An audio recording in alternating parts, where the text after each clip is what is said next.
So tonight, we are very blessed to have invited Shadow to give us a talk. Tonight's topic is life and rebirth. May we say sadhu, sadhu 3 times?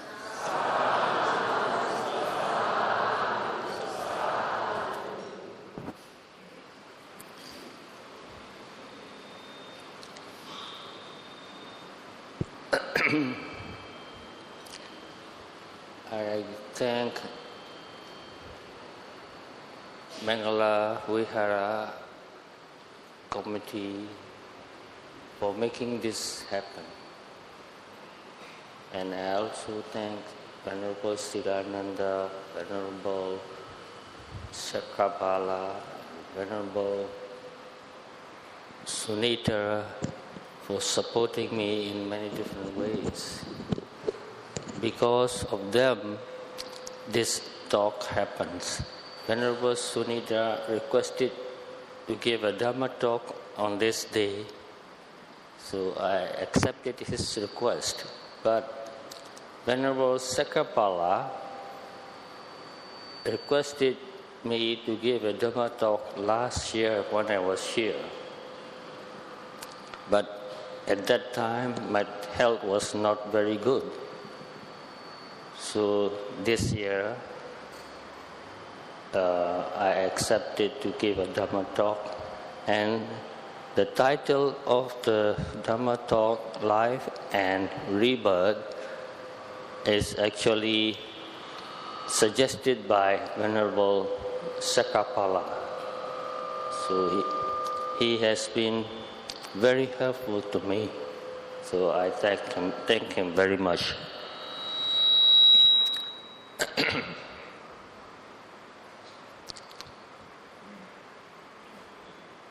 Just now,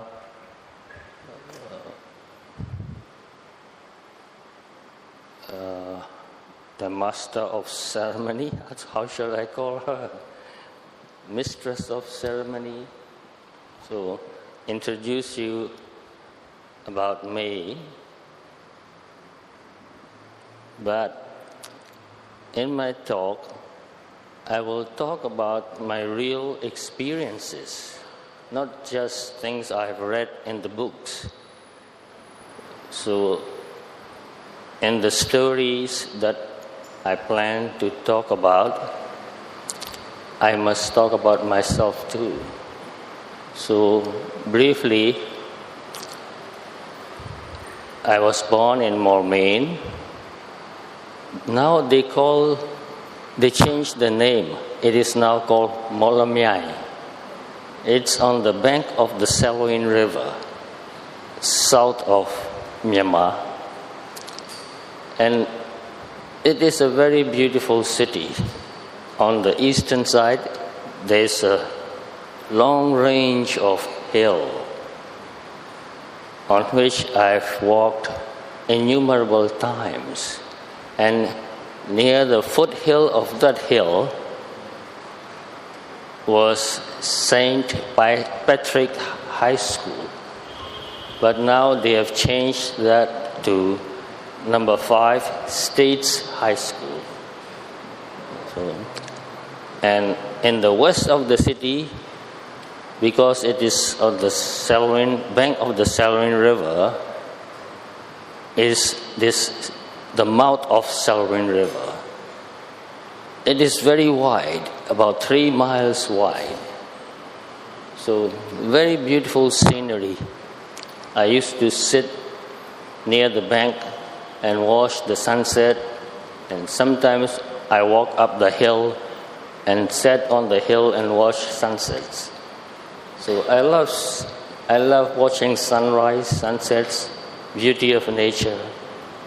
And my first meditation practice, but at that time I did not think of that as meditation practice. Usually I go and find a nice and quiet place to sit and just sit there and watch the scenery, looking at the clouds, looking at the birds going back home to sleep, and listening to their bird songs. And on the hill, there are many pagodas, and you know that on the pagoda they have many bells. And when the wind blows, the bell makes very soothing, beautiful, clink, like that sound. I like that very much too. So I sat there very quietly, alone mostly, and watched the sunset and listened to the bells and birds. I felt very peaceful at that time.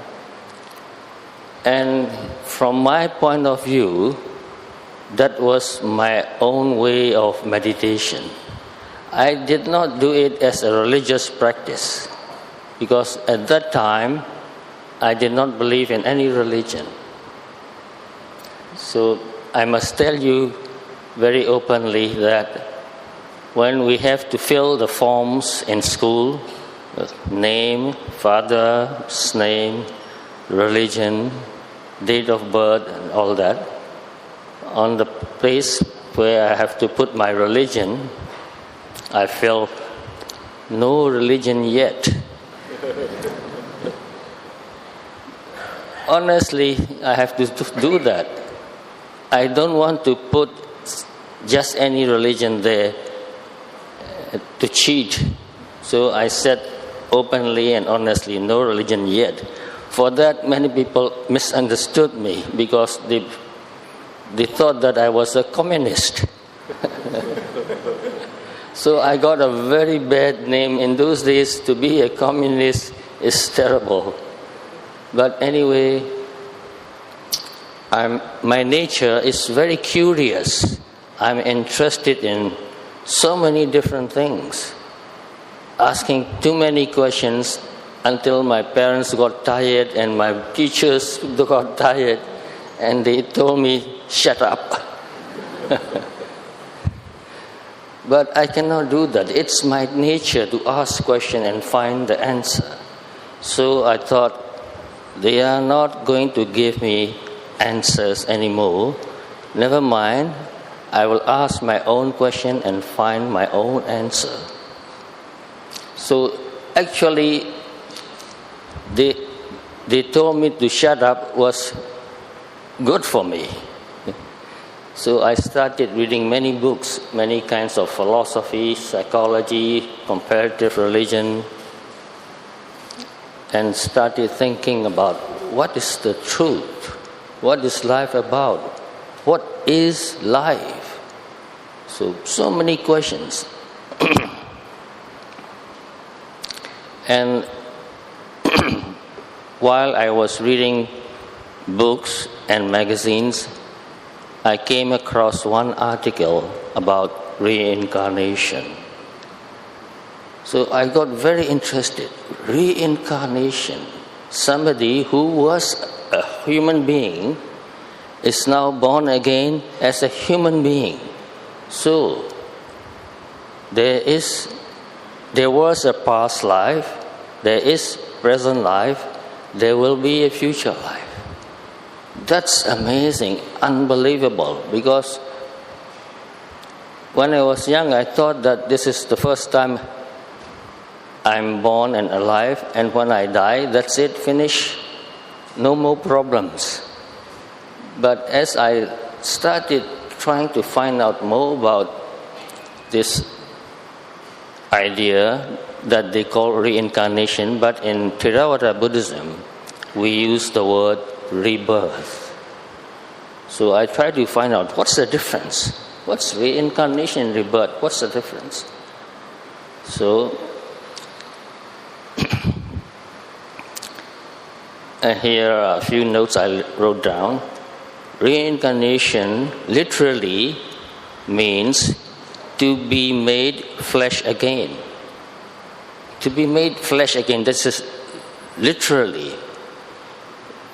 So we died and we became spirits, no physical body like we have, and then we are reborn as a human being with this physical body.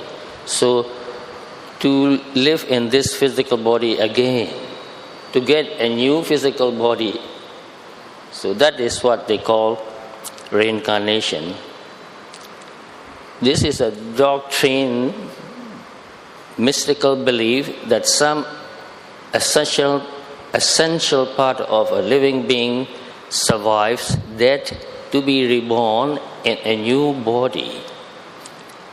So they use the word reincarnation because they believe that there is such thing as soul, which is eternal, which does not change. And this eternal soul gets a new body. But in Theravada Buddhism, nothing is eternal. Everything is impermanent. So, according to Theravada Buddhism, there is rebirth of character, but no transmigration of a self. So that's the difference between reincarnation and rebirth. No transmigration of a self. Just consciousness successively going on and on. When we die, the body dies. But the consciousness go on and on without interruption. So always changing, always new. So this is the word I like very much.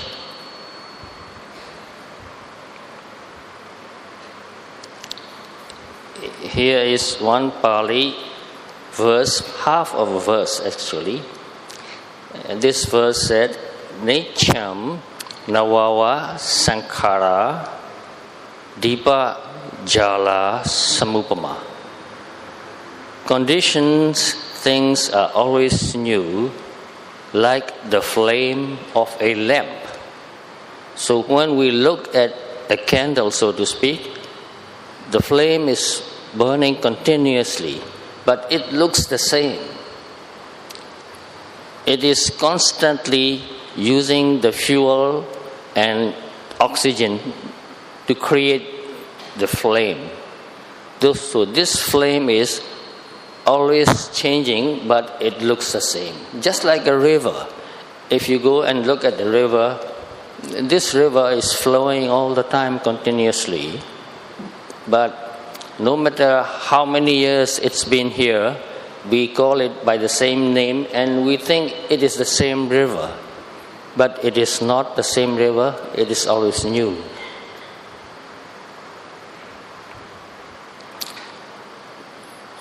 So when I heard about reincarnation and read about reincarnation, I got interested and asked other people to tell me more about reincarnation. But my parents couldn't tell me, and my teachers did not like me asking about reincarnation or talking about reincarnation. So I have to go and find books and articles, and I found a book published by Psychical Research Society in London. It was established in 1802, long time ago. So in that book, I found a few articles about reincarnation and many other psychic phenomena too. Very, very interesting. So I try to find as many books as I can. Can you see? There it is. So 20 cases suggestive of reincarnation. I have this book. If you want a copy, I can give it to you. It's available on the internet, free. You can download it free. And this is a very important book written by Dr. Ian Stevenson. He was a professor in the medical department in University of Virginia. And he was also a psychiatric. But later he got interested in reincarnation cases and quit his position as a professor and started doing his own research on reincarnation. And he did that until he totally retired. Altogether, I think it was more than 43 years. So this book he wrote, I have read this book, and 20 cases, really interesting cases about reincarnation. And this Dr. Ian Stevenson, yes, I must tell you that too, he came to Myanmar and he met Sayadaw U Silananda. Anybody met Sayadaw U Silananda in person? You met any other? He came to this temple and gave a course on Abhidhamma. So Dr. Ian Stevenson and Sayadaw U Silananda were really very good friends, and Sayadaw U Silananda himself remembered his past life. I studied with him in his college, so to speak, in Mandalay. I live in the same building. I stayed on the upper floor. He lived in ground floor. So we ate together. I studied Pali. He taught me Pali.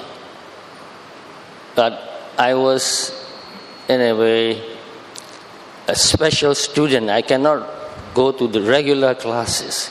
Sayadaw U Silananda said, well, you have studied English and engineering. You don't need to start from the beginning.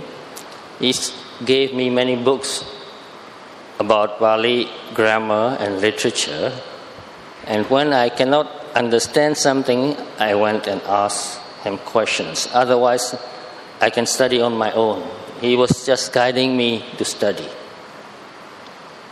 And Sayadaw U Silananda's elder brother and sister told me about their brother's past life, because he was reborn in the family again, twice. Very interesting case. So I will show you a book later. Therefore, for that reason, Ian Stevenson tried to meet with Sayadaw U Silananda, and they discussed about rebirth, reincarnation. And in Myanmar, most people believe in rebirth. If you go and talk about reincarnation in any village, they will say, oh, in our village, so-and-so, he was a human being in this village, he remembers, and how he died. They will tell you the story in detail. So this is one book. And this is another book by Dr. Ian Stevenson, Children Who Remember Previous Lives. I have that book too. Children, when they are about 4, generally, they start talking about their past life, if they remember. And as they grow older and older, they start losing interest in their past life, because present life becomes more interesting and important, which is natural. And some people, they remember their past life until they are in their 20s or 30s. Some very rare people, they remember their past life until they are quite old. They don't forget it. So this is another book. I'm showing you these books because there are people these days doing research on reincarnation or rebirth really seriously. Why is that? Because Dr. Ian Stevenson himself believed that if more people learn the truth about reincarnation or rebirth, they will have a very different understanding of the world, human beings, and themselves. So I will give you detail later. This Dr. Jim B. Tucker, he is still alive.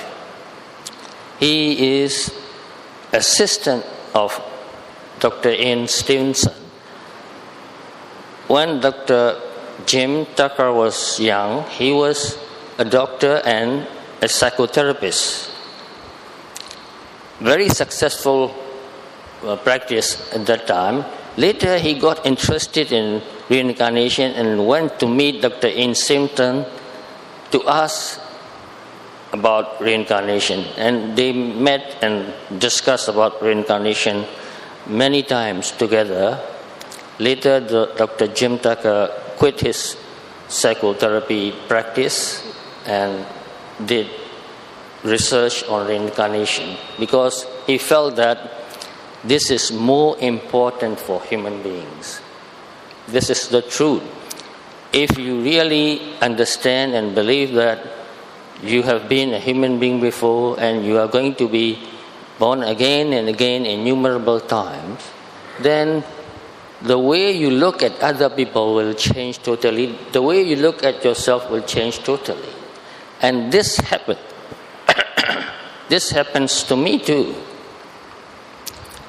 This is another book. This man, F.W.H. Myers, he was one of the founders of Psychical Research Society in London. And this book is F.W.H. Myers and the Victorian Search for Life After Death. So the same theme, reincarnation, life after death. Life goes on and on. And Reincarnation, A Hope of the World by Dr. Irving S. Cooper. And this book was published by the Theosophical Publishing House.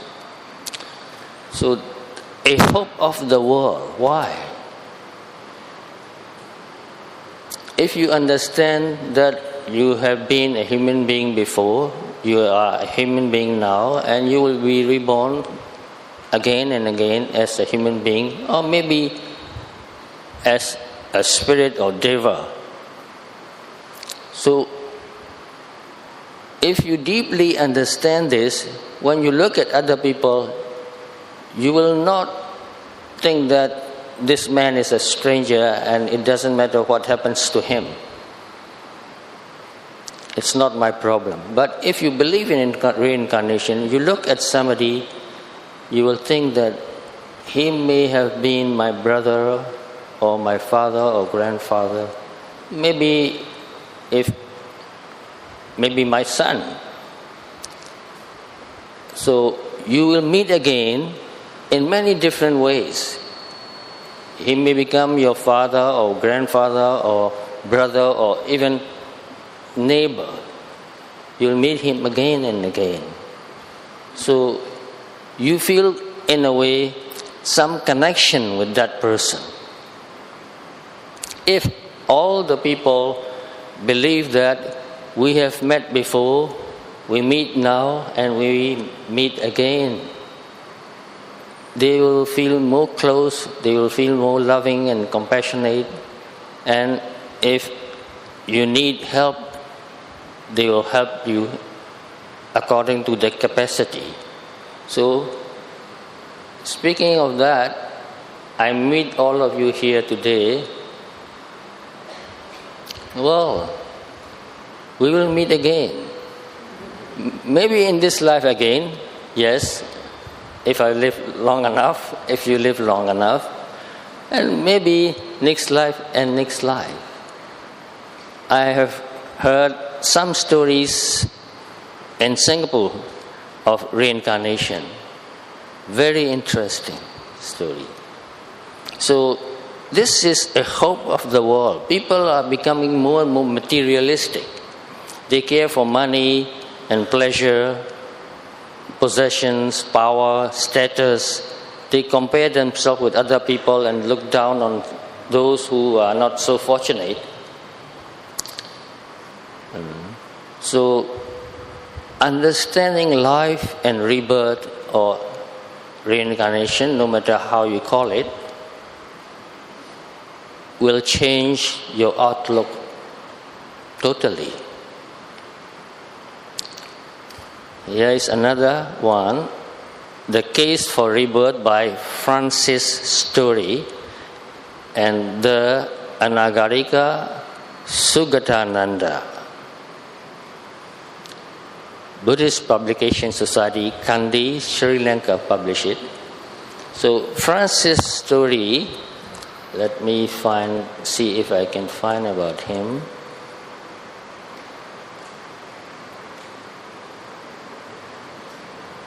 Here. Francis Story was born in 1910 and he died in 1972, was a British-born Buddhist scholar, writer, and lay renunciant. Lay renunciant means he was a layman, but he lived like a monk. Known as Anagarika Sugatananda, he dedicated over 25 years of his life to studying and spreading Theravada Buddhism in Asia, making profound contributions to Buddhist philosophy and extensive research on the doctrine of rebirth. Francis Story was born in Croydon, England in August 1910. He discovered Buddhism at the age of 16 while reading about comparative religions. Captivated by the doctrine of karma and rebirth, he began calling himself a Buddhist long before his formal ordination. So there is something similar. My story in some case is similar to Francis' story, because he started finding out this reincarnation when he was 16. That was about the age that I started finding out reincarnation, while I was reading many books. And I'll wait finish this. Reincarnation, the study of the human soul in its relation to rebirth, evolution, post-mortem states, the compound nature of man, hypnotism, etc. The compound nature of man, that is interesting. Can you guess what that means? Compound nature, not one, but we are two. We are a compound nature. It means that we are spirits living in a human body. When we die, the body dies and the spirit is still spirit, the same. The consciousness goes on and on. So the word spirit has many meanings. So later I will explain that too. So this is written by Jerome A. Anderson. I don't know what it means, MDFTS. Too long for me to understand. Here is another book, very interesting, Return from Heaven. Beloved relatives reincarnated within your family. So a child died and reborn in the same family, the same mother again. And he remembered his past life too. So he became his own brother, younger brother. How strange life can be. So I have read this book also. I have so many books. I'm showing only a few of them. Before. The title of the book is Before, by Dr. Ian Stevenson and Dr. Jim Tucker. And Return to Life, Extraordinary Cases of Children Who Remember Past Lives. Yeah. Reincarnation, a study of forgotten truth by A.D. Walker.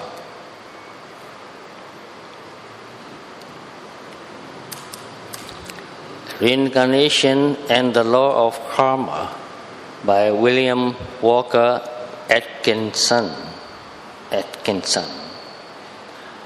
study of the old New World doctrine, means old world and new world. Doctrine of rebirth and spiritual cause and effect. Very interesting book. So I'm showing you all these books because I think that some of you are deeply interested in rebirth, reincarnation, and you want to find out more about it. And if you want to read more books, these are the books you must start with. There are many more. And if you want a copy of some of the books I have, I can give you a copy.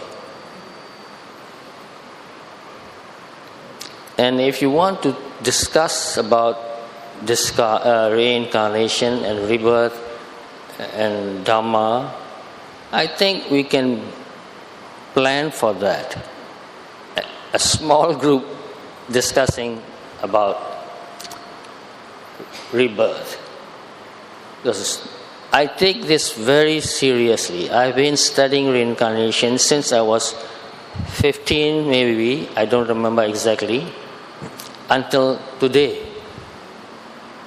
I never stop it. Trying to find out more and more, trying to find the real persons who remember past lives, the real young children. So lately, I found one boy, and he remembered his life, and the way he talked sounds like a mature person, not like a baby. The tone of voice and the behavior, the gestures, all of them are like a grown-up person. And another boy also, he's now a very, very young novice monk. He's just about 3 or 4 years old. And he wanted to go to the monastery. So his parents sent him to the monastery just for a visit. But he went there and immediately he became very intimate to all the monks there and called them by name. And they asked him who he was. He said, I was the abbot of this monastery. So they asked him many questions and showed him many things that the past abbot has used, and he can pick out the things that he used before, like his old eyeglasses and his old fountain pen. Really, fountain pen, you put ink and write, not ballpoint pen. And so they put robes on him just to make him happy because he was the abbot. And his parents also thought that, well, very soon he will go back home. But after some time, when his parents came and asked the young novice, when are you going back home? He said, no, I'm not going back home. I'm staying in the monastery. Really cute, very lovely. Old Sayadaw becoming a young monk again. So amazing, so amazing. Life is so strange and so wonderful and interesting. There is no end. No matter how long you study, you'll find out something new again and again.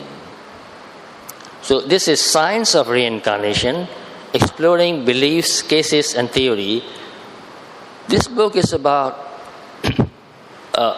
how to watch children to see whether they are a reborn human being or not. So studying without asking him anything. So spontaneously, young children who were human beings before behave like a mature person. They use the word precocious. Do you understand what it means? Precocious? their mentality and skills are much higher than the age. They learn something very quickly. Sometimes nobody need to teach them to do that. They learn by themselves. So that is also very interesting. Science of Reincarnation, the same book. Long Trajectory, Reincarnation and Life After Death, Dr. Eric Weiss. It was published in 2009. Reincarnation this is by a French doctor, Gustave Kelly. He studied a lot about spiritual communication. You know what that means, spiritual communication? You can contact to somebody who is dead, but you can contact his spirit. I am deeply interested in that, and also studying the old souls. That's also about reincarnation or rebirth, and they use the word old soul. That means he was a human being before. He's not young. Contact with the other world. The latest evidence as to communication with the dead. This is what I was talking just now. Dr. James H. Hislop. I've read many of his books, so this is one of them. Rebirth in Early Buddhism and Current Research. This is by a monk, Bhikkhu Analayo. He is a professor. Rebirth as Doctrine and Experience. Essays and case studies by Francis Story. Again. Introduction by Ian Stevenson. When Dr. Ian Stevenson came to Asia to study children who remember their past life, Francis Story helped him a lot, because Francis Story has been studying people who remember their past life a long time before Dr. Ian Stevenson studied it. So Francis Story helped Dr. Ian Stevenson. So that's the end of the slides and the books. So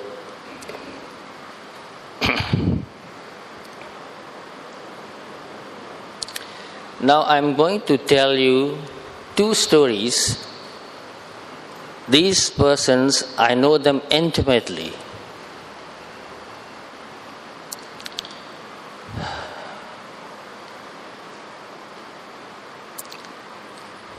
Let's see. I must explain a few words before I tell the story.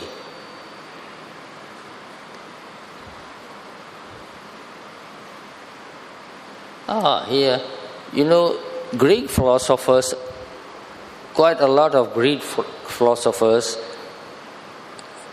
thought about reincarnation. Plato, one of the most famous philosopher, he said many things about reincarnation in his books Phaedo, Phaedrus, Meno, The Republic. The Republic, that book is very famous. It's about how to develop a country. And Apollonius, yes, I read his book too.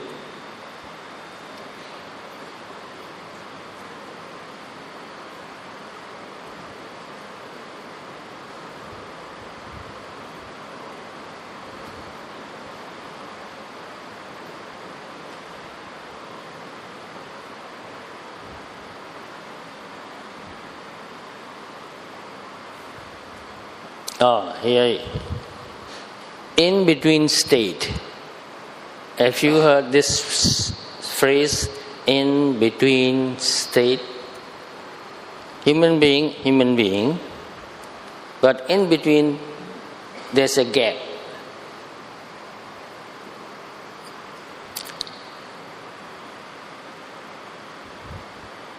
So in the Pali text,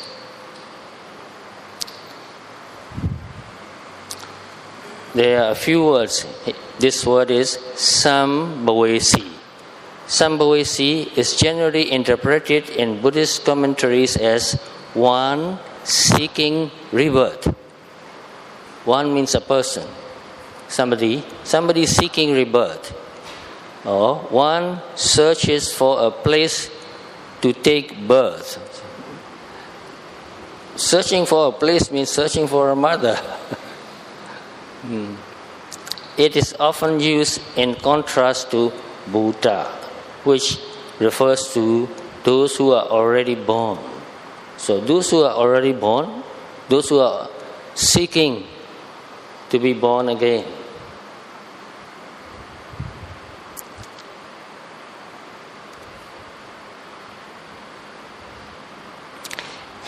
In Pali text, particularly the Sutta Pitaka, mention a Gandhabba. Anybody heard about this Gandhabba, this word?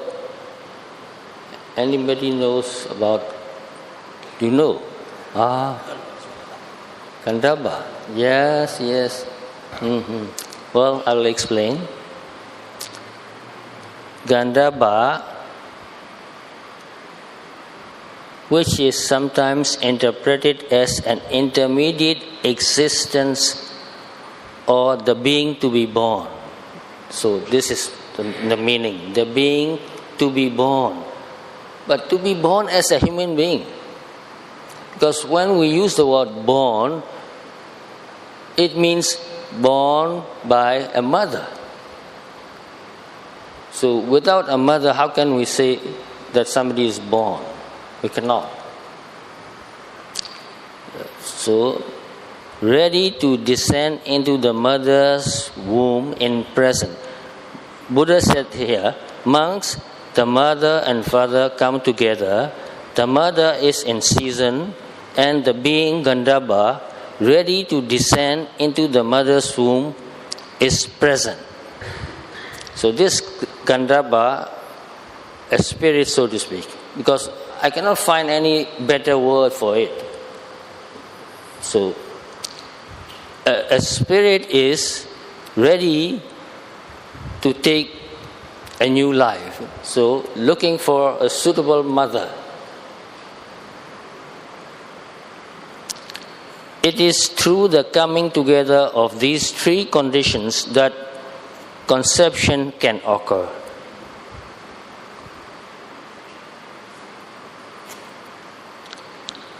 The Gandhabba is the being whose consciousness is ready to take birth.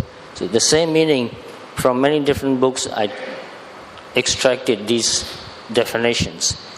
A being ready to take a new existence, or the mental body assumed during the intermediate state, seeking rebirth in the sensuous sphere. Being fit and ready to be born to the parents concerned. So many different ways of saying the same thing. So that means, this Gandhabba, this spirit, it could be Deva, lower level Deva.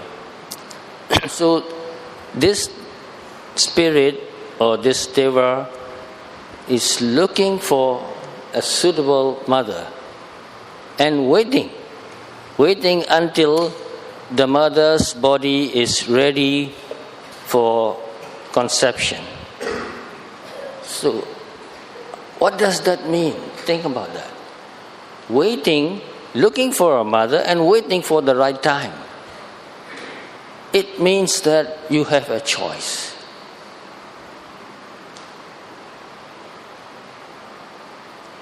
Isn't that amazing? So from that point of view, you choose your life. Go to bed. Your karma also is involved.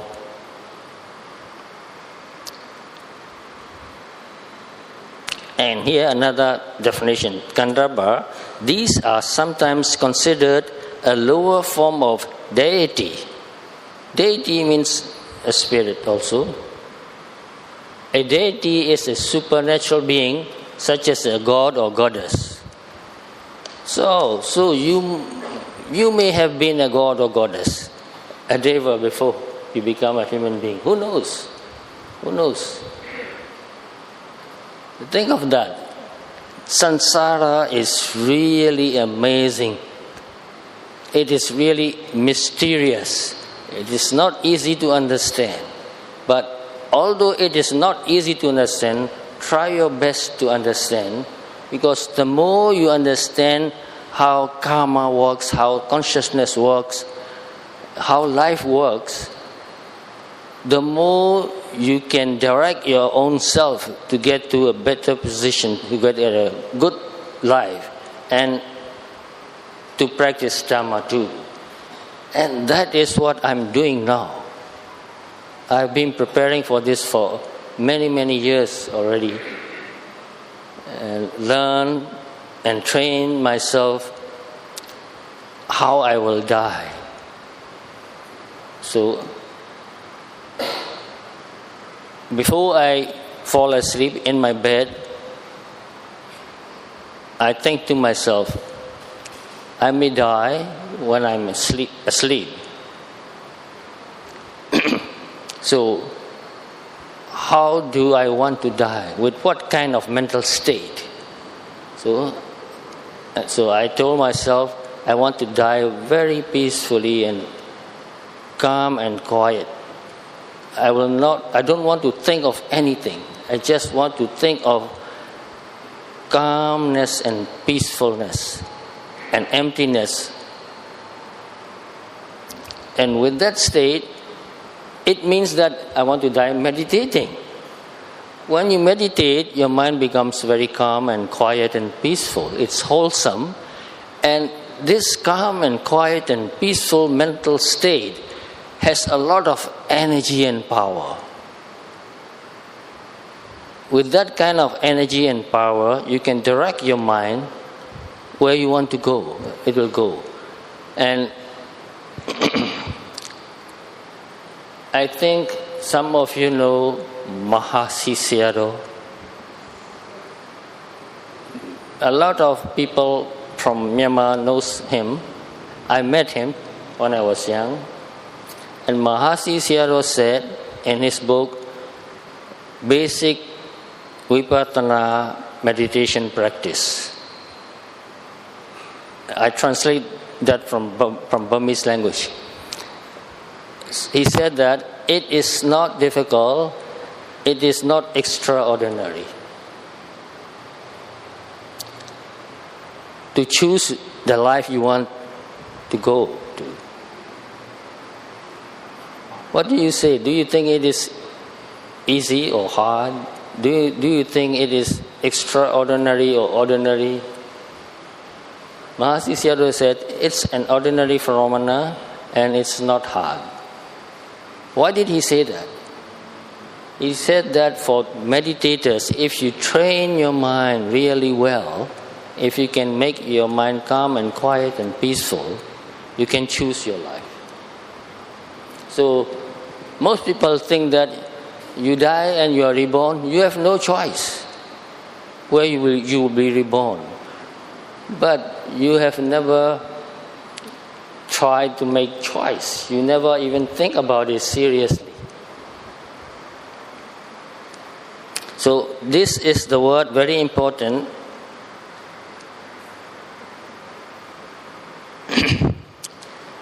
Now I'm going to tell you those people that I met who remember their past life. When I was in St. Patrick High School,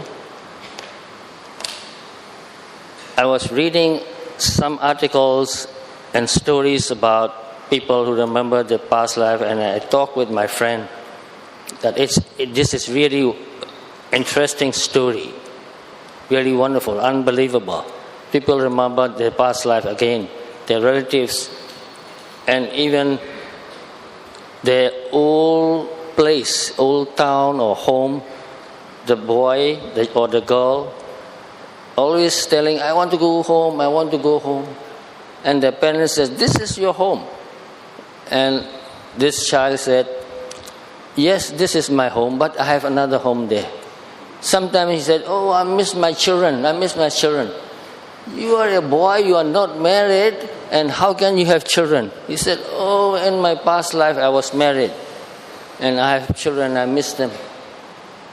So there were many stories like that in Myanmar. Because Burmese culture, Buddhist culture, support this belief. This believing, in a way, allows the child to remember his past life and express that. If the parents don't believe this and discourage the child to talk about it, the child shut up and even forget it. So the support from the culture and parent is very important. So in the class, I had 2 twin brothers.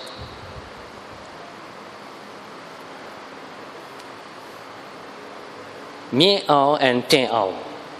I have to think very carefully to remember the names. So, because they were twins, their names are very similar also. So, Mie Ao and Ten Ao.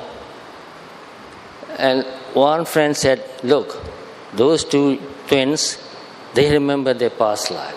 I said, oh, really? We have been in the class together for so long and nobody told me. So, then I talked with those friends, Miao and Teo, about reincarnation or rebirth, whatever you want to call it. And they said, yeah, I remember my past life. Will you please tell me whatever you remember about your past life? And the first question I asked them was, how did you die? So they said that they were riding a bicycle, 2 friends riding 1 bicycle and going downhill, because when you go downhill riding a bicycle, it goes down very fast and people enjoy that fast movement. But when they turned the bend, the corner, a car came and hit them. And one died instantly, another died 3 days later in the hospital. So I asked them more questions. What happened when you died? And the one who died instantly said, I knew that the car was going to hit me, but at that time I was not in my body anymore. The shock of the car hitting somehow ejected the spirit out of the body. So he said, I felt nothing. But the one who died in the hospital said he did not die instantly and he felt the pain of broken bones.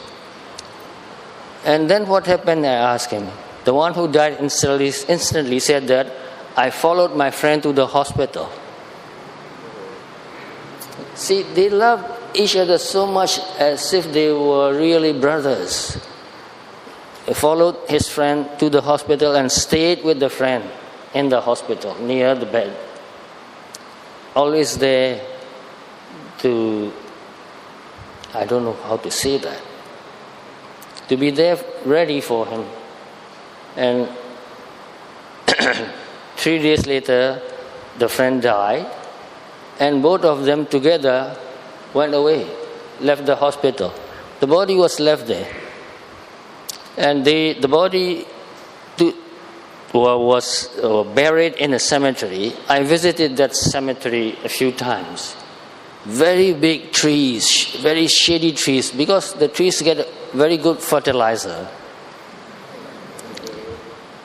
So very big, old trees. Most people did not even want to go in, even in the daytime. I went there daytime, and once I went there in the night. No electricity, no light at all, totally dark. I went with a friend, but when we were going to enter the cemetery, my friend said, "No, I'm not going in." So I told him, "If you are not going in, you go back home. I'm going in." So I went into the cemetery and spent a long time there until the moon came up and it was bright again. So I was very curious and always studying about reincarnation and about spirit life. I wanted to meet with the spirit and make friends with the spirit. Have some conversation about how it's like to be a spirit. And I asked them, "When did you die?" The date and the year and the month. And they told me the month and the date and the year they died. It was during the Second World War. Not finished yet. The Germans and all the European countries and Japanese, they were still fighting. And then when were you born again? And they gave them a date. I was born in 1947. They were born even later than me, 1949, 2 years later. So I was 2 years older than my friends. Because when I was young, I was very sickly and cannot go to school. When I go to school, I feel so tired and dizzy, and sometimes I fainted. So the teachers told me, "Go back home, go back home." And I did not study and sit for exam for 2 years until I become strong enough to go back to school. That's why in the class, mostly I was the oldest student. Very special. Because I was a brother to all them, big brother. I like being a big brother. I can help them, I can guide them. So I enjoyed that role very much. Even now, when my school friends come to me, they treat me like their old brother. Now I am their old shadow. So that's my karma. So, well, let's see. Then they died during the Second World War, but they were reborn 4 years after the Second World War, I think. So I said, "Well, there's a big gap here. Where were you in that time?" They said, "Well, we live in a very beautiful park." I said, "Well, you were buried in that cemetery. Did you live in the cemetery?" He said, "Oh no, we did not live in the cemetery. Only our body became fertilizer in that cemetery. We live in a beautiful park." And I asked them many more questions. "Did you have any other friends there?" They said, "Oh, we have big community." And I asked them, "How did you feel?" They said, "Oh, we feel like a human being, and we think like a human being, and we love human beings. We live like a human being. We are a kind of human being with a different kind of body." This is really amazing. It makes me think so much. I asked so many questions after hearing this story. They feel and think like a human being, and they love human beings. Sometimes they said that when we can, we help human beings. And I asked them again, "Why did you become a human being again?" Because they said, "We died very young, and when we were young, we wanted to do so many things, but we didn't get a chance to do it because we died so young. So we want to fulfill our wish, go back to human life, and we will do what we wanted to do before in the past life." And then I asked, "How did you become the child of your mother?" He said, "I went to that mother-to-be when she was asleep and asked for permission. So their house and my house, not very far away. I can walk in 10 minutes to get there. They live in a big house, the British-style house, 2 stories with an attic. So when I used to visit their house and I climbed up to the attic too, they had many books because their father and their grandfather were very well educated, and their grandfather was educated in England, and when he came back to Myanmar he brought many books, and those books they kept in the attic room. It was very spacious, and I met with their mother too, because in those days we visit each other's house and we live like brothers. I can eat in their home, they can eat in my home too. So very close, intimate friends. So when I met the mother, I asked her, I was talking with your sons about how they were reborn. She said, yes, before they become my sons, one day I dreamed a young, handsome boy came to me and asked for permission to stay in the house. But the mother said, we don't have extra room. All the rooms are occupied with family members. They were very well-to-do, educated family, so they like to have their own separate bedroom. Not like other families. Some families, they did not have rooms. They sleep together on the floor mostly. But this family was a bit westernized, well-to-do, rich family.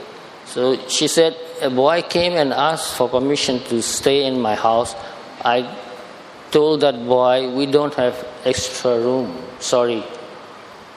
But another week, the boy came back again. That's in the dream. She dreamed that this boy came back again and asked to let him stay in the house. And the mother said, well, if you can stay in the attic room, you can come and stay. And the boy said, oh, it's wonderful. I like to stay in the attic room, top floor, above everybody else. And then he said, I will bring a friend also. See, this is very important, you see. The friends, they love each other so much.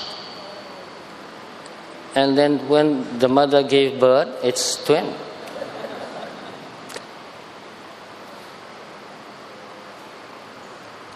And many other things too I asked them, because we were the same class. We visit homes many times. Let me see, what else did I ask?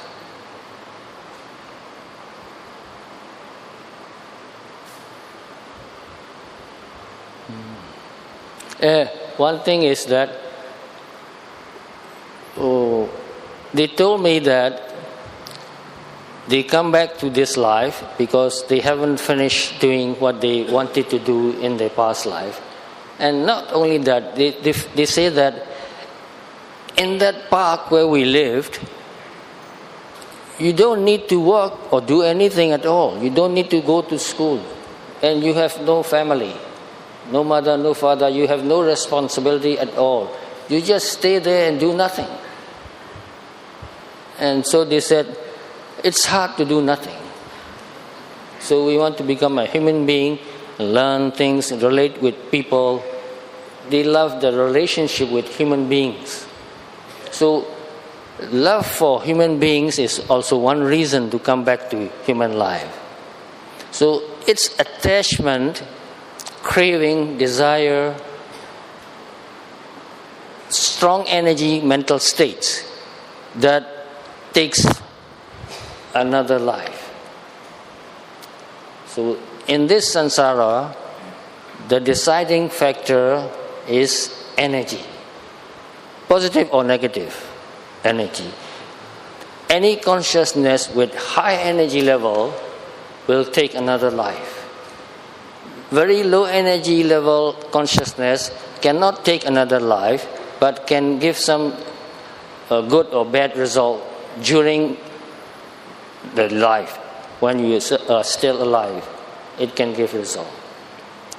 So keep this in mind. If you can train your mind to become calm and quiet and peaceful, that mental state has a lot of energy. No distraction. It's very clear. You can focus on something, and if you focus on something and stay there for a long time, the energy builds up. The longer you can stay in that state, the stronger the energy becomes. And with that kind of energy, you think about what you want to do, even in this life, or what you want to become in next life. So high energy mental states, high energy consciousness can give result. These days people are so distracted all the time. It must be very difficult for them to develop this high energy consciousness. And loving kindness, if you practice loving kindness consistently, whenever you meet a person and you look at the person, spontaneously you feel closeness or kindness. You want that person to be happy. Sometimes even when I walk on the road, on the sidewalk, I meet a person and look at him, and silently I wish that may you be peaceful. May you be peaceful. How many seconds that take? May you be peaceful. Not more than 2 seconds. That's enough. So, if you do that consistently, it becomes a habit. And it becomes spontaneous. You don't need to deliberately think about doing it. You have done it already. So, if you can train yourself like that, you are mostly in this loving kindness state of mind. And this loving kindness state of mind is also very powerful. And we human beings have our own frequency. So this frequency, this mental power envelopes our body. It's like a magnetic field around our body. Depending on how powerful that can be, it can radiate long distance. So when you send metta to somebody with real, genuine wish, focusing your mind on that person, somehow that person feels it, but not consciously knowing who is sending metta. But when you meet that person again, there's spontaneous, reciprocal metta. You will feel very happy when you see that person. So try to do that. Don't tell anybody. Just try to think about it. Just send metta. You'll find that it really has great effect. I don't know whether I should tell it or not. I have so many friends. You can just guess how many friends I have. Wherever I go, to a totally different country, a foreign country like America or Australia or Japan or any country I go, very soon friends come to me. We become friends. Very easy to make friends. So I feel very happy about that. That's the way we should live, with kindness, radiating kindness. Is it difficult to do that? Do you think it is difficult? No. It is so natural for us to be kind. Even young children, if you notice, you see, I love children very much. I study them, really. So sometimes I go to a place where I can just sit and watch children playing. When a child got hurt, another young baby girl, she ran home and brought some medicine and came back and put medicine. Don't cry, don't cry. She became a nurse, but she was just about 3 years old. She's already nursing another child who got hurt. Don't cry, she said. So it is natural for us to be kind. But I don't know why people these days forget about that. They are interested in some other things, entertainments in the telephone. Big distraction. For me, human beings are the most important and the most interesting. For me, life is most important and most interesting. To improve the quality of my mind and to improve the quality of my life, to improve the quality of my relationships with people is the most important thing for me. And learning also is very important for me. I love learning. I started learning even before I went to school. But as I told you, I was so sick that I cannot go to school. I studied at home. I love to do that. Since I started reading books, I grab books and I read. And I like thinking also. That's what my mother and my cousin sisters who were much older than me, because my mother was the youngest of 9 children. So her eldest sister was old enough to be her mother.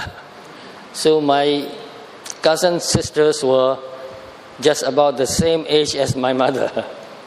So they became my sister. My sister became like another mother. So they looked after me and they told me about how I behaved when I was young. They told me that I loved to be independent. When they carried me around, I did not like it. I said, put me down, put me down, put me down. Because when they carried me around, I cannot do what I like. It's like controlling my whole body. So I did not like that. And I did not cry or I did not complain about anything. Only when I get really, really hurt, I cry. Most of the time, they said, we did not even know where you were, because they did not hear me. I made no noise. I would be sitting in a corner and thinking or watching something. So sometimes my mother asked me, what are you thinking about? Why are you so seriously thinking about? So I love thinking. I love reading. Interested in nature, interested in people. I watch people and sometimes I can read their mind, even when I was young. What if I read your mind? I'll be so impressed. Yes, so we are born with our own personality and character and with our own memory from the past life.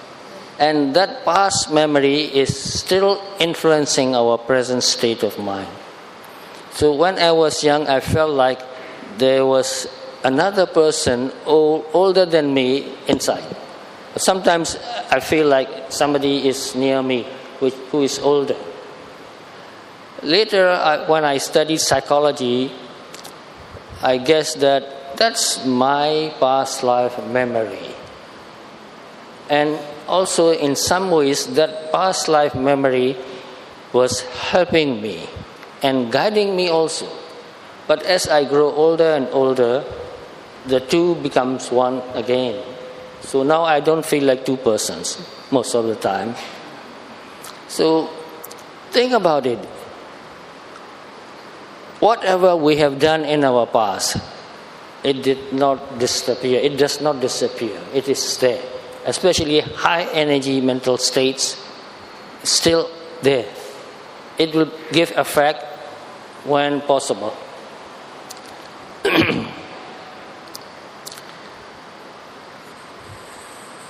I feel like I was a very old man in my past life. I behaved like an old man even when I was young. Never felt like a young child.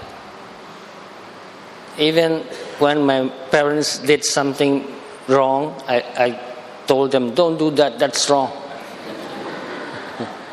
So they asked me, are you our father?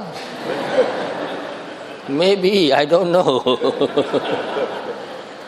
So we are born with our own character. And another thing, I love reading books. In our school, in Burmese language class, we were taught life of the Buddha. In Burmese, we call that Zatoji, the big story, the big holy story. In that book, mostly Burmese, but sometimes a Pali verse there. And the teacher said, we will not ask you anything about this Pali verse. Only Burmese you need to learn. They did not teach this Pali verse, but I read the Pali verses and I read the word for word translation, and I got very interested in reading it. So I studied that Pali verse, many other Pali verses too. It's a big book. And slowly I learned to read Pali language. Nobody taught me. Just starting to read and read and read. And read many Dhamma books. And when I was young, I was very interested in music also. One friend, he became my friend. He was a musical instrument maker. He made violins, mandolins, guitars, harps, banjo, many string instruments only. So whenever I walk past his shop, I will stop there and watch him working. He was about 30 plus at that time. He was a bachelor. He looked mostly very calm and cheerful and peaceful person.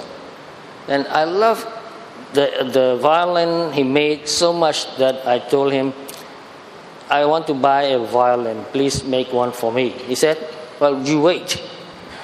I will find a really good piece of wood. So I waited, and he found a very good piece of wood with grains.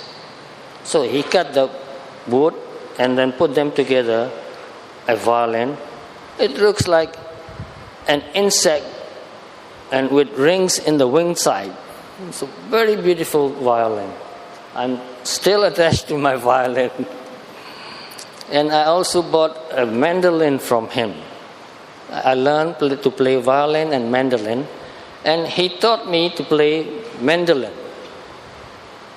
So I went to his home to study, to learn music with him. After a few days, he said one night, it was in the night, he said, let's meditate. I never even heard about meditation at that time. And I said, what shall I do when I meditate? He said, just sit in the normal way that most people sit, just like you are sitting. And keep your body straight up. Breathe in, breathe out. Long, deep breath. Breathe in, breathe out. Keep your attention near the nostril and feel the air rushing in and rushing out. If you pay attention, you will know that the air coming out is warmer than the air going in. I said, yeah, I will do that. And I asked him, how long shall I do that? Because if he asks me 1 hour, I will say, oh, I have something else to do, sorry, and go back home. But he said 10 minutes. So I thought 10 minutes is not too long, and he is such a brotherly person, and he loves so much that he taught me music without charging me anything, no charge, free thing, free lessons. So he sat on the right side of me, we sat together and meditated. Think about it, you see, meditating together, that makes real good friends. So I did what he told me to do, deep, long breathing in, breathing out, breathing in, breathing out. After 10 minutes, my body became hot and I was buzzing with energy.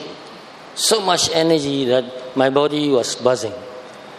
Then he said, now you can stop breathing hard, breathe normally. When he said that, I stopped breathing hard and I noticed that I totally stopped breathing at all. Not breathing anymore. Because I have got more than enough oxygen saturated in my body. But not very long, just about a minute, I stopped breathing. Just sitting very still, the mind also was so still because I was focusing on my breath for so long. And I like that very much. This stillness, my mind has become so quiet. So twice a week I went to his home and learned playing mandolin and sat and practiced meditation. He said, you may sit as long as you want, and when you want to go back home, you can go home. And no need to talk. That's a good way to tell me go back home. Because he was a meditator, regular meditator. It was time for him to meditate. He did not want to tell me go home.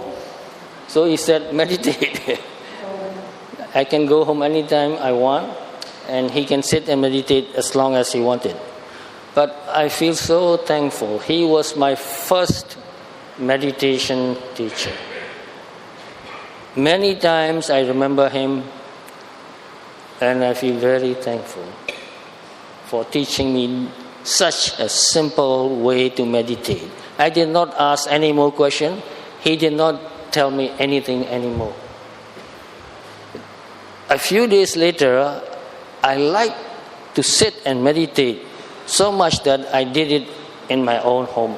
In my own home also, it was 2-story and an attic. I lived up in the attic because my parents never come up to the attic. The ladder going up was so steep that you have to come down backward. So my parents never come up. So that way I learned to meditate, and until today. So another story, briefly and quickly. I think we have how many minutes left? Only 5 minutes left. I'm sorry, I cannot finish in 5 minutes.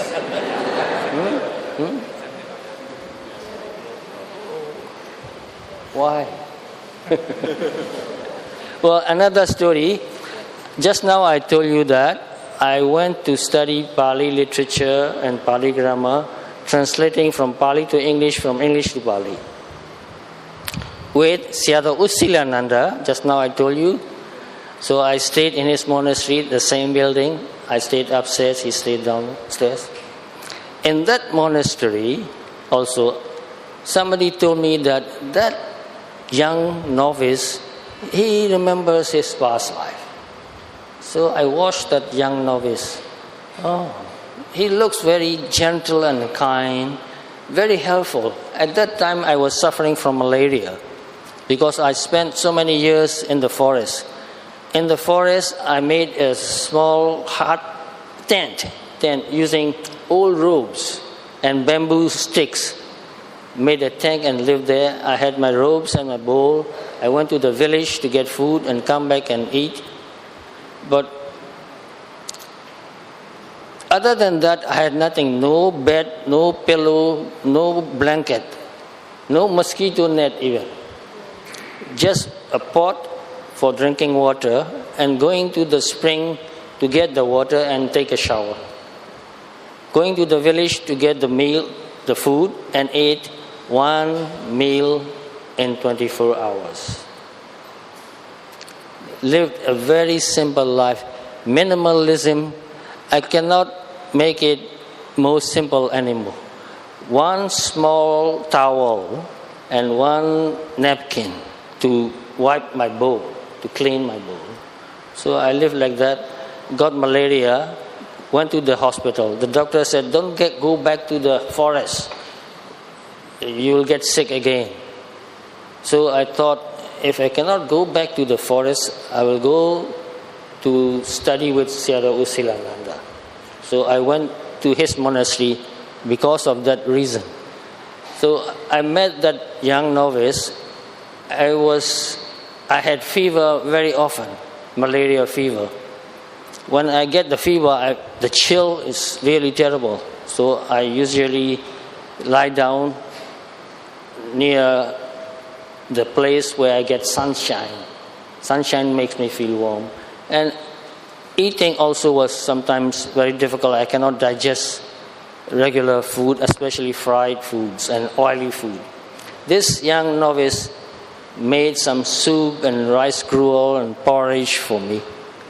So he really took good care of me. So when somebody told me that this young novice remember his past life, I want to know everything about him, but I was also very reluctant to ask him a direct question. So one day I asked him, how old were you when you died in your past life? Just as if casually asking something not really important, not serious, as if I'm not serious. So he said, I was 29 when I died. I said, you were so young to die at 29. Why did you die? What happened to you? Here comes very important point. I was not able to give birth to a child. That's how he died. So he was a woman in his past life. So I must make the story short because Venerable Chaka said I must conclude the talk in 10 minutes. 10 minutes already gone, I think. Sorry. So one day in the summer, all the lessons stopped. Most of the monks and novices, they went back home to their hometown. So this young novice also went back to his home's village, actually. I did not go anywhere because I have nowhere else to go. I did not have a home, actually. So one day he came back. I wanted to ask him many questions. So I asked him, who did you meet in your home village when you went back? What did your mother cook for you? Oh, my mother cooked for me a kind of soup, and she said, you will never get this kind of soup in Mandalay. And then she cried. She cried because her son will not get this kind of food in Mandalay. So he ate what his mother cooked for him. And I asked him, who did you meet? He said, oh, many people, old friends and relatives came. And then he said, that man also came. Who do you think that man was? The son. Her son? Husband. How can I say his husband or her husband? How shall I say that? Then I asked him, do you love that man? He said, yes. How can he say no? He really loved that man.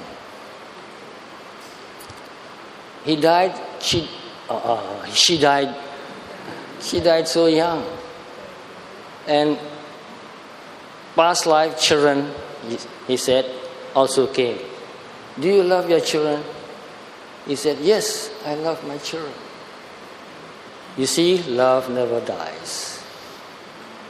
Think about it. We become a man sometimes, and then sometimes we become a woman.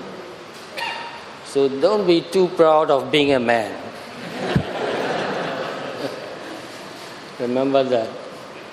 So be a loving person, do whatever you want to do with kindness and honesty, relate to other people with kindness and openness and honesty. In another thing I asked the twin friends, they told me that in that park they lived, each person can read anybody's mind. You cannot tell a lie. So I think 10 minutes is over. I'm sorry, I can have so many things to say. So the gist of the story is that life is really wonderful in spite of troubles and pain and suffering and losses. Learn from your life. Learn. We are here to learn, not just to make money and enjoy sense pleasure. Make money and use it very well. Pleasure, a little bit is okay, just like eating chocolate. I eat chocolate, a few pieces a day, about this much. But that's enough. If I eat 1 pound of chocolate, what will happen to me? I will die of indigestion. So life is for learning. From my own experience, I started learning since I was 4 or 5 years old. I learn every day. Now, even now. After I finish talking, I go back to my room. I will learn. I have already planned to do something before I sleep. So life is for learning. Learn and become wiser, become a more intelligent person. Become free. So practicing Dhamma is also learning, and if you really practice meditation, you feel more and more freedom, year after year. I feel that way too. Now I'm very close to my crossing over point. Every day is so precious. Every moment so precious. I am learning so much that when I think about it, I think in the past 10 years, I've learned as much as 50 years before that. Because I've accumulated so much knowledge that learning becomes easier and easier for me, and more joyful. So I must stop here. I'm very happy to meet all of you, and I hope to meet all of you again. I send you metta from my heart. May you be healthy, may you be happy, may you live a long life, may you be able to meditate well and feel deep peace and freedom. Sadhu, sadhu.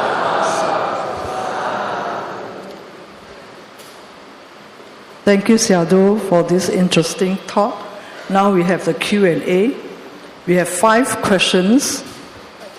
The first questions, Good evening, Seattle. Can we choose our parents and where to be reborn? I repeat, can we choose our parents and where to be reborn?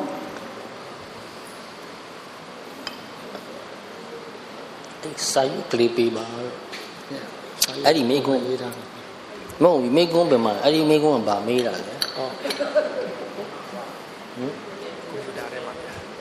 Computer. Okay. No, Mấy con. I speak it. The first question is, can we choose our parents and where to be reborn? Mấy con việc xin việc bà mấy là.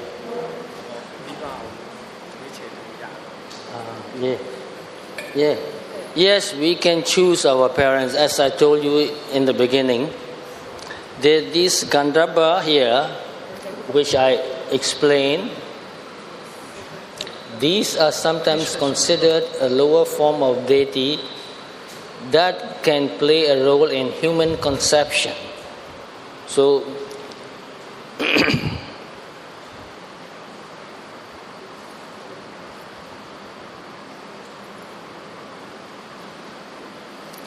a being ready to take a new existence, or the mental body assumed during the intermediate state seeking rebirth in the sensuous sphere. So they are waiting to be reborn as a human being, and they choose the mother to be and wait until that mother is ready to conceive. So they wait for that. That means they choose and they wait.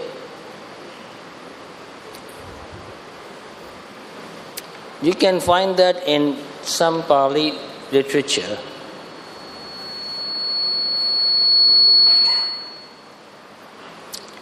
Here is from the Pali. Monks, the mother and father come together. You know what that means? The mother is in season. That's also, you know what it means. And the being, which is called in Pali Gandharva. This is Pali word. The Gandharva, ready to descend into the mother's womb, is present. That means this Gandharva is present, waiting, ready to descend into the womb. So that is a choice.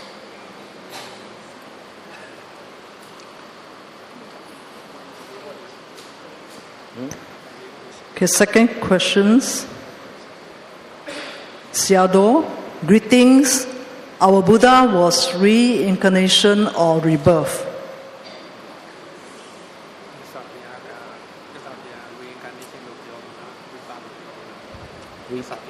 Reincarnation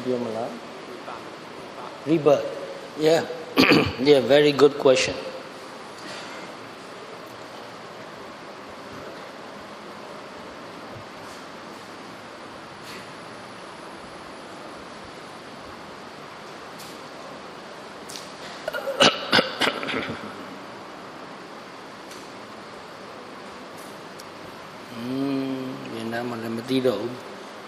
In Theravada Buddhism,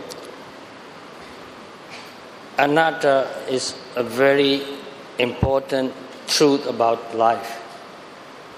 No permanent self. Therefore, in Theravada Buddhism, we call rebirth, not reincarnation. Reincarnation means a permanent soul going from one life to another, taking new body. But the soul is permanent. But in Theravada Buddhism, nothing is permanent. Everything arises and passes away. So anicca and anatta, these two truths about mind and body are very important. Therefore, we shouldn't actually use the word reincarnation.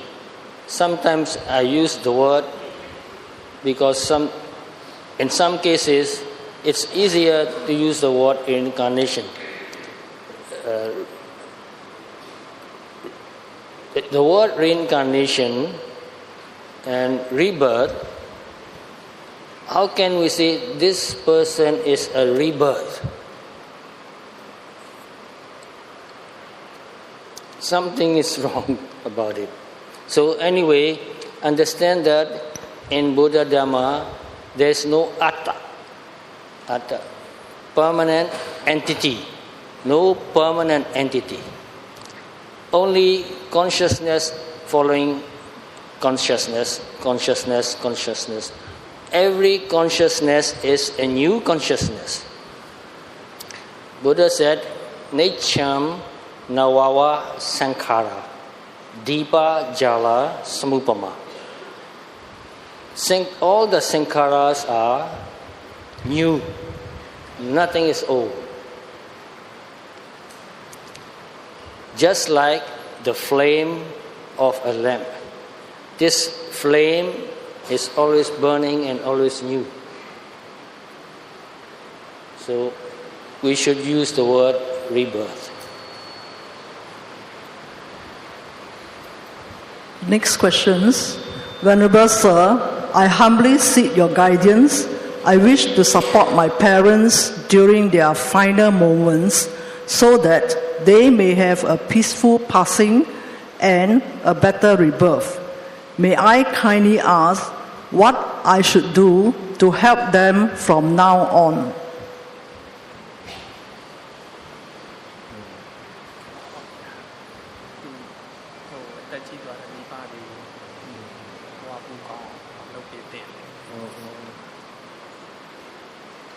How to have old parents so that when they die they will go to better life, so to speak. Remind your parents to practice metta meditation first, because without metta, no matter what other meditation practice you practice, it is not enough. To practice metta is the first thing, it is the foundation of our life.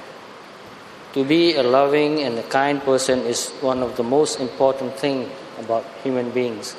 So remind the parents to think about everybody, family members and friends, with kindness. And if the parents can practice more than that, teach them to focus on breathing, paying close attention to whatever is happening right now without thinking. You don't need any words or concepts to pay attention to what you are feeling right now.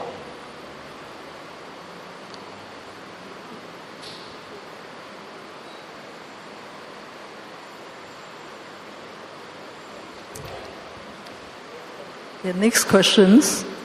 When I think about what happens after death, everything feels uncertain and unclear. So, while I'm alive in this life, I just want to live as best as I can. I don't want to think too much about what comes after death anymore. Would this kind of mindset be considered annihilationism? Ucheda Diti. How should I study or reflect on this to gain a clearer understanding?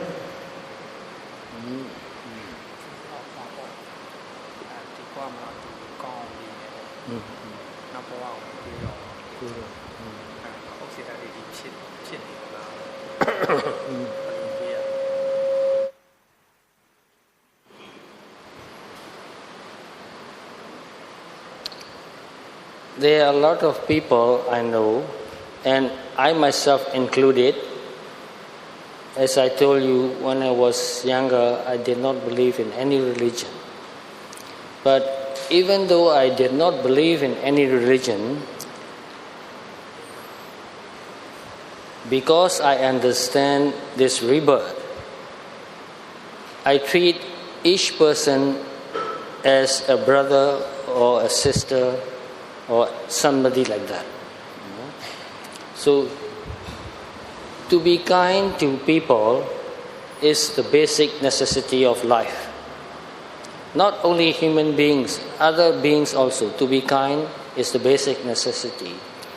So even though you don't believe or you are not concerned about the future life, if you are a kind person, that mental state, the kindness will give good result.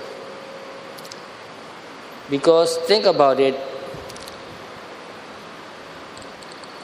most of the people in this world are not Buddhists. And I know many other people who are reborn, they were not Buddhists in their past life. They were just regular human beings who never took any religion seriously.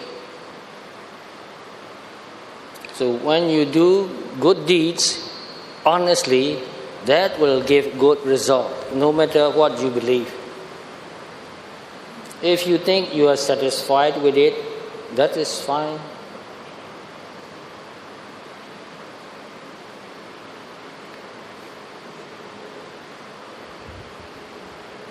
The final questions. Seattle, have you had chance to meet or talk to spirit?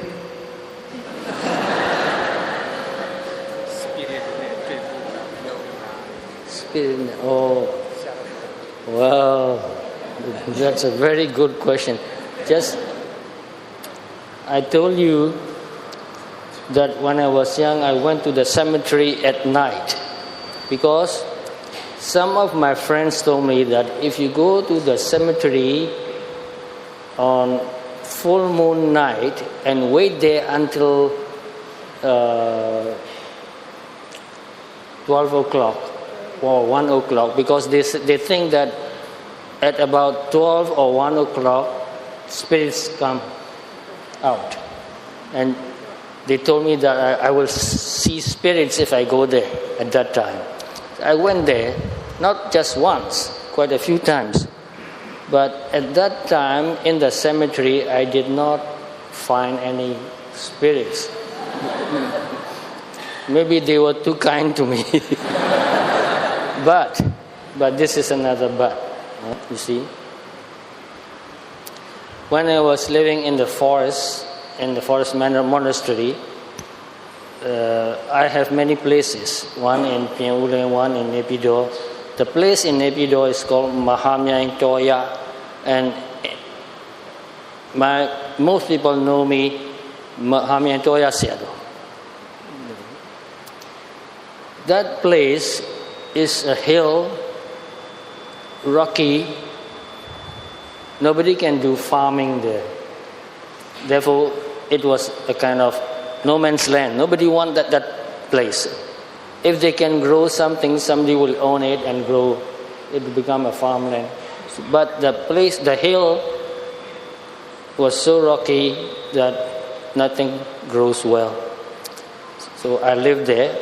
Before I lived there, they called that place Tai Tu Go. Tai means treasure buried in the ground. It was a big village or maybe a small town before, long time ago. During the communist era in Myanmar, I don't know when it was. It may be 1950s. Yes, I think in 1950s there were communist party in Myanmar and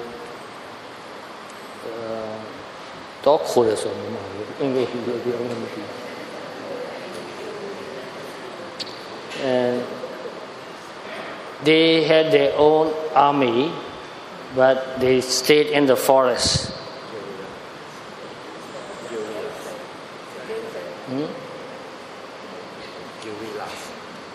Guerrillas, Guerrilla. Oh, yes, something like that.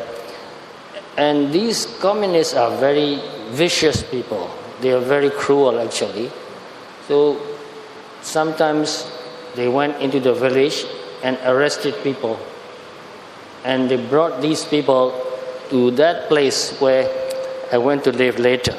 And they cut the head off. So many people were killed in that place.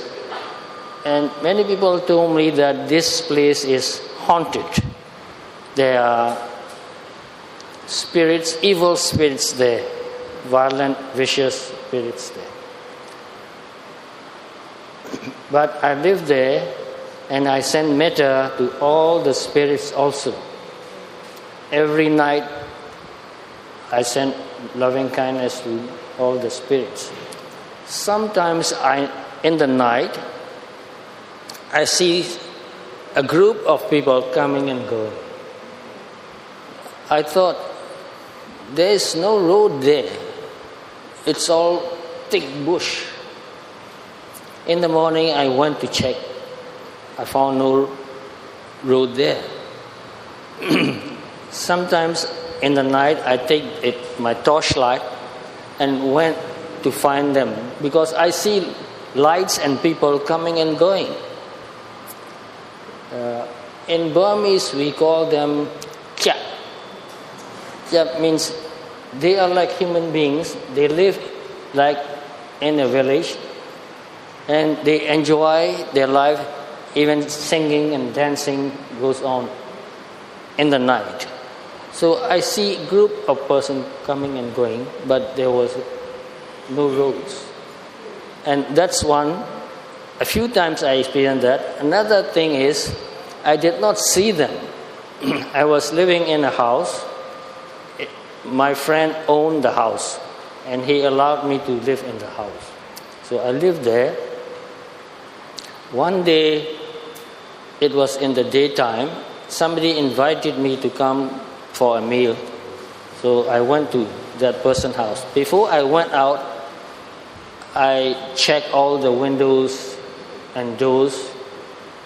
But one room, I had screen doors, which I cannot lock from outside. I can lock from inside only. So I left that screen door, but I locked the outside door. And when I came back, I opened the door. And when I pushed the screen door, I cannot push open. I pushed very hard, but cannot. And then later, using a lot of force, I managed to open the door. And when I went inside and checked it, the latch that goes up and turn, you push a latch, go up, and then you have to turn it. It was in that position. It cannot happen accidentally. And I went in and I checked out if it's anything I own or missing. Nothing was missing. And in the night when I'm asleep, I hear somebody moving about like pots and pans, the noise of cooking. Somebody was cooking there.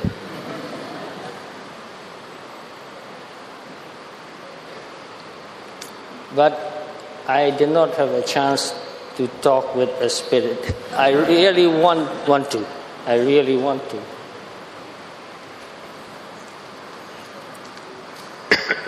Thank you, Seattle, for answering all the questions.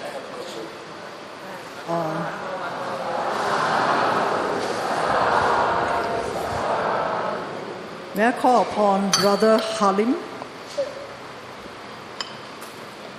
Brother Halim, are you here? I think he's not here. You do. Okay, I have Brother Sai to...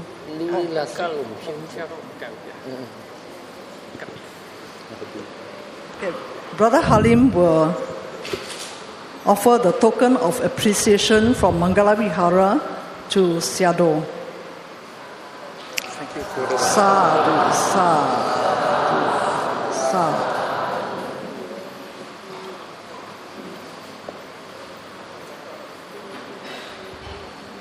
May I also call upon one of the Burmese devotees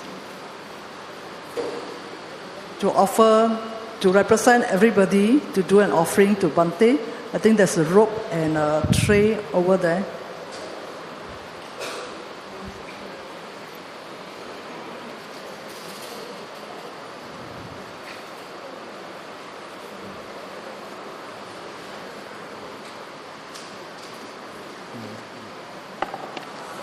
Sadhu, sadhu.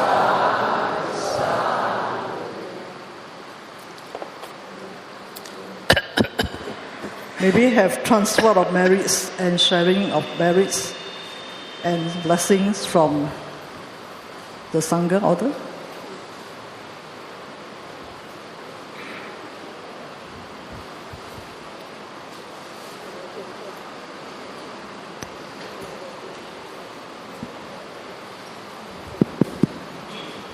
Okay, we have done a lot of meritorious deed by listening to the Dhamma talk, also by making offering to the Searos.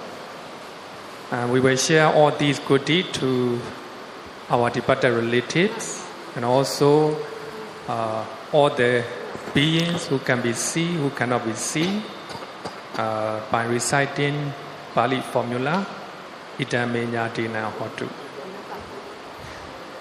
Idame nyatinan hotu sukhita vundu nyatayo. Idame nyatinan hotu sukhita vundu nyatayo.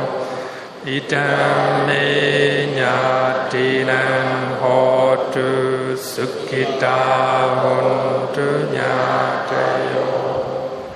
Sadhu, sadhu, sadhu, sadhu.